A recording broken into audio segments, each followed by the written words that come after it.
problem is in conventional agriculture, and we've all done it because that's just how things roll and how we know things, is that you use chemicals, you use artificial stimulants, you use all sorts of things to try and counteract the problems you basically artificially create.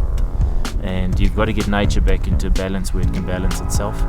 So the whole emphasis of what we do today is restoring nature to its formerly pristine position that it should be. And we've achieved that to a very large extent. When none of us are getting enough nutrients, minerals particularly. We've focused a lot on vitamins, but we haven't actually focused much on the minerals. And one mineral shortage can affect everything else. We'll eat about 2 to 2.5 kilograms of pesticides a year, or chemicals, and that includes the likes of steroids, antibiotics, hormones, and all the rest of it. Of course, what we're doing now and what Dick's doing now with the biological farming and all the new experiments that he's doing is very exciting, because we feel that that's one way a lot of people can actually take control and responsibility of their health. Now, our whole emphasis here is in producing nutrient-dense foods, and that we can only get right by looking at the soil. My feeling is that there's enough here that will respond to the correct mineralization. You will not need to add anything else, because nature is so forgiving. It's amazing how it will recover. We've tried to maintain the responsibility of organics on this property. In fact, we've moved more to a biological side of things today, where we minimize the disturbance of the soils as much as possible. You know, you always become the joke of the district when you do something different, eh? We ingest the chemical, and we then also ingest that lower nutritional value of whatever that plant or whatever plant we're growing.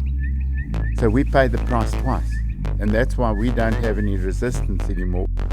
The excitement of learning new knowledge and new practices. It's just amazing when you fall in line with how it was meant to be, and you fall in line with nature and biology, how it supersedes the conventional stuff, which you guys are proving. And I think our philosophy has always been a bit like Martin Luther King. He said, if you're going to die tomorrow, what would you do today? And he says, plant a tree, because, and that's really the way we try and coexist with, obviously nature, but also in our communities and, the people that we're involved with as a family.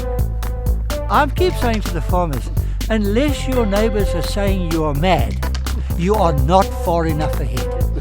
What it is, it's very high in terms of omega-3, and Tim Noakes is a strong sort of backer of CLA and grass-fed beef, and that's one of the only places you can get it. So, this kind of meat that you're producing here is basically some of the healthiest you can ever wish to eat.